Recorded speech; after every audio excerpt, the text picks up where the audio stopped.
ನಮಸ್ತೆ ಫ್ರೆಂಡ್ಸ್, ಲತಾ ಅಡುಗೆ ಚಾನಲ್ಗೆ ನಿಮಗೆಲ್ಲರಿಗೂ ಸ್ವಾಗತ. ನಾನಿವತ್ತು ಮೆಂತ್ಯ ಸೊಪ್ಪಿನ ಬೇಳೆ ದಾಲನ್ನು ಮಾಡಿದ್ದೀನಿ. ಈ ರೀತಿ ಮೆಂತ್ಯ ಸೊಪ್ಪಿನ ಬೇಳೆ ದಾಲನ್ನು ಮಾಡೋದು ಹೇಗೆ ಅಂತ ಹೇಳಿ ನೋಡ್ಕೊಂಬರೋಣ. ನೀವಿನ್ನೂ ನಮ್ಮ ಚಾನಲ್ಗೆ ಸಬ್ಸ್ಕ್ರೈಬ್ ಆಗಿಲ್ಲ ಅಂತ ಹೇಳಿದರೆ ಸಬ್ಸ್ಕ್ರೈಬ್ ಆಗಿ, ವಿಡಿಯೋನ ಲೈಕ್ ಮಾಡಿ, ಶೇರ್ ಮಾಡಿ, ಹಾಗೆ ಕಮೆಂಟ್ಸ್ ಮಾಡಿ.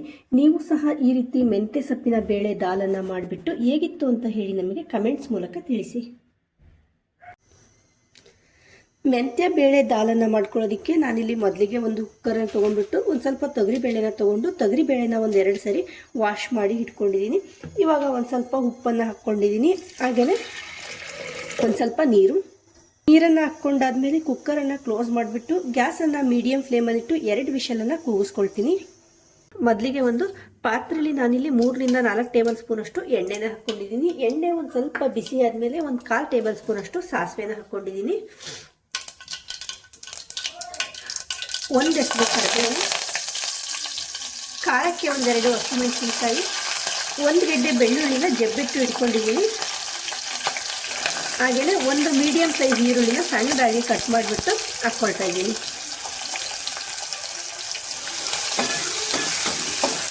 ಇವಾಗ ಈರುಳ್ಳಿ ಮತ್ತು ಬೆಳ್ಳುಳ್ಳಿದು ಹಸಿ ವಾಸನೆ ಹೋಗೋವರೆಗೂ ಒಂದು ಸ್ವಲ್ಪ ಫ್ರೈ ಮಾಡ್ಕೊಳ್ತೀನಿ.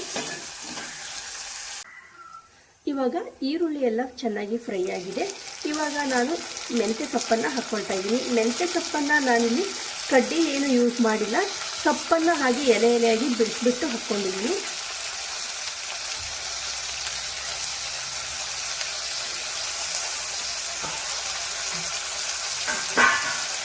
ಹಾಗೆ ಒಂದು ಸ್ವಲ್ಪ ಕೊತ್ತಂಬರಿ ಸೊಪ್ಪು.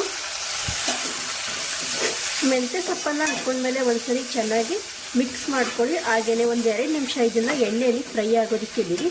ಈ ರೀತಿ ಮೆಂತ್ಯ ಸೊಪ್ಪನ್ನು ಎಣ್ಣೆಯಲ್ಲಿ ಫ್ರೈ ಮಾಡ್ಕೊಳ್ಳೋದ್ರಿಂದ ಮೆಂತ್ಯ ಸೊಪ್ಪಲ್ಲಿ ಏನು ಕಹಿ ಅಂಶ ಇರುತ್ತಲ್ಲ ಅದು ಎಲ್ಲ ಹೋಗುತ್ತೆ. ಹಾಗೆಯೇ ಪಲ್ಯದ್ದು ಟೇಸ್ಟು ಸಹ ಚೆನ್ನಾಗಿ ಬರುತ್ತೆ.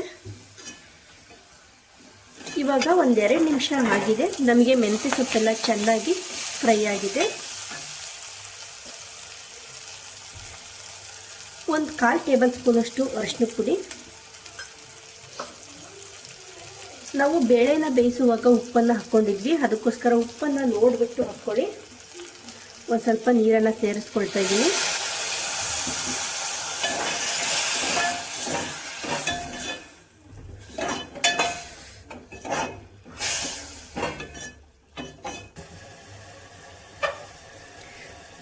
ಹಾಗೆಯೇ ನಾವೇನು ಬೇಳೆನ ಬೇಯಿಸಿ ಇಟ್ಕೊಂಡಿದ್ವಲ್ಲ, ಬೇಳೆ ಮೆತ್ತಗೆ ಚೆನ್ನಾಗಿ ಬೆಂದಿದೆ. ಇವಾಗ ಬೇಯಿಸಿಬಿಟ್ಟು ಇಟ್ಕೊಂಡಿರುವಂತಹ ಬೇಳೆನ ಹಾಕ್ಕೊಳ್ತಾ ಇದ್ದೀನಿ. ಬೇಳೆನ ಹಾಕ್ಕೊಂಡ್ಮೇಲೆ ಒಂದ್ಸರಿ ಚೆನ್ನಾಗಿ ಮಿಕ್ಸ್ ಮಾಡ್ಕೊಳ್ಳಿ. ಇವಾಗ ಇದು ಒಂದು ಸ್ವಲ್ಪ ಗಟ್ಟಿ ಅನ್ನಿಸ್ತಾ ಇದೆ, ಅದಕ್ಕೆ ಒಂದು ಸ್ವಲ್ಪ ನಾನು ನೀರನ್ನು ಸೇರಿಸ್ಕೊಳ್ತೀನಿ.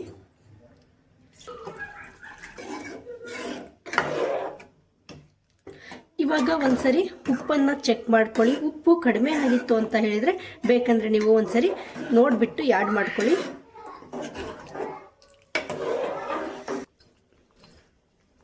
ಇವಾಗ ಮೆಂತ್ಯ ಸೊಪ್ಪಿನ ಬೇಳೆ ದಾಲು ಕುದೀತಾ ಇದೆ.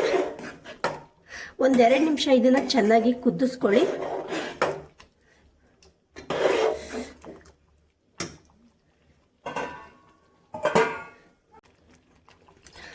ಇವಾಗ ನಾನು ಸ್ಟವನ್ನು ಆಫ್ ಮಾಡ್ಕೊಳ್ತೀನಿ. ನಮಗೆ ಮೆಂತ್ಯ ಸೊಪ್ಪಿನ ಬೇಳೆ ದಾಲು ರೆಡಿಯಾಗಿದೆ.